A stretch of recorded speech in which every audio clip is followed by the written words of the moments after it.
Hello fellow gamers, my name is Zorduk and today I will be talking about a game that I've been playing almost since its release. And that game is Neverwinter, a wonderful MMORPG that never seemed to get old. I will be sharing my thoughts and opinions on this game and how remarkable it was, but also how annoying it could be. Let's get straight into the video.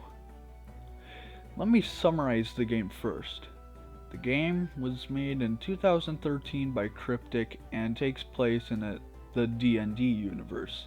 But instead of sitting around a bunch of sweaty dudes and their mother's apartment playing the tabletop version, you are sweating your ass off at a computer talking to those sweaty dudes.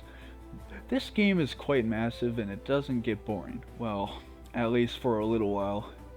In the beginning, Sergeant Knox tells you to go to areas and explore new places to help out people, and a lot of that was quite enjoyable.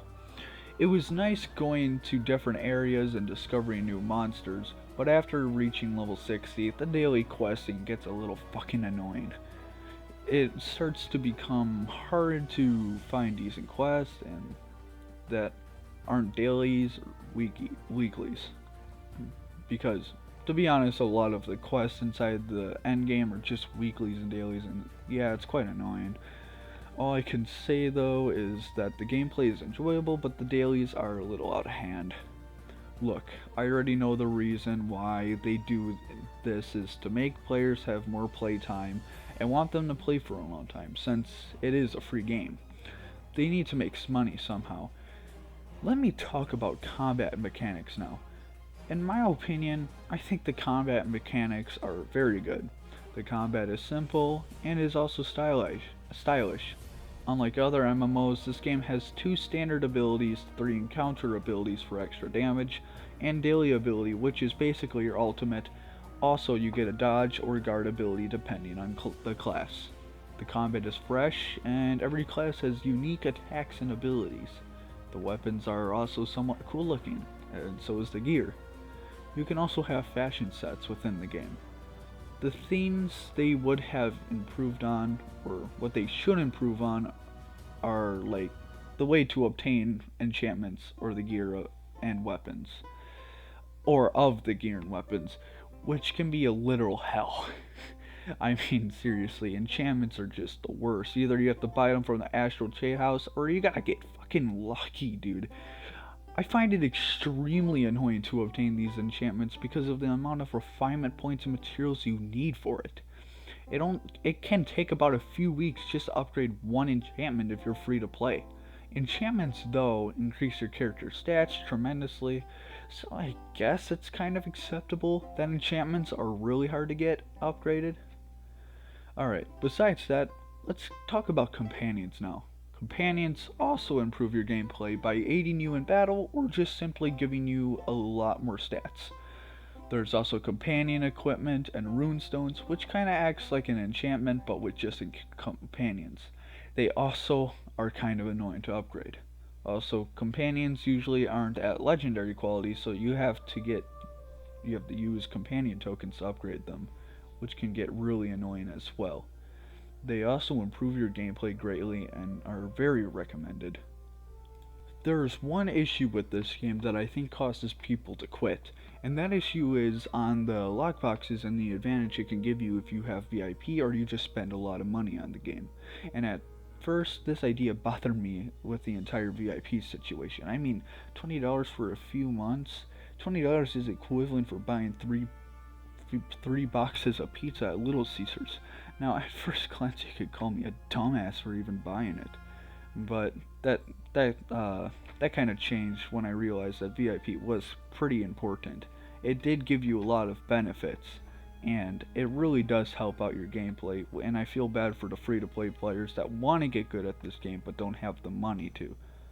Now, this game is very grindy and can take free-to-play players a very long time to even get good at the game. The lockboxes are pure luck when it comes to obtaining legendary or mythic mounts.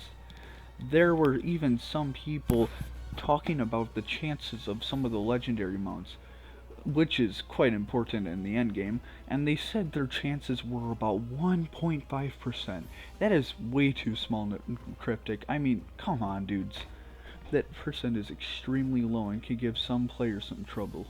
The mounts also need insignias and collars, which help improve the stats of your character.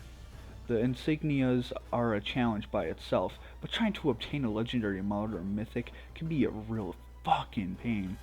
Thankfully, though, some people sell it for a really high price in the auction house, so you don't want to rely on luck and just buy one there with Astral Diamonds, which will probably take you another few months or so. It's still a bullshit system, but you know, you gotta have patience for free games like this.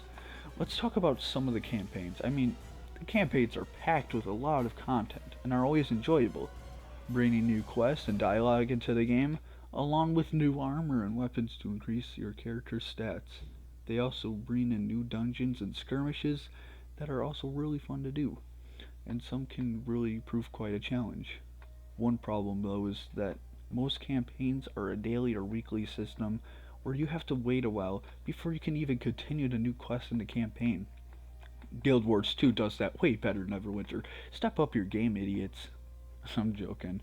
But now people may be wondering what the classes are like. They are all fun and very entertaining, except for the races and hear me out.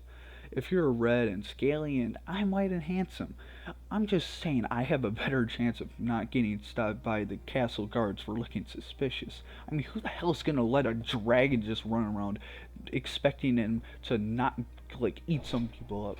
Besides that, they have all the unique elements and abilities. Unfortunately, though, Cryptic keeps nerfing the hell out of some of these classes, which ends up pissing off some of the people in the community, especially me. Like, come on.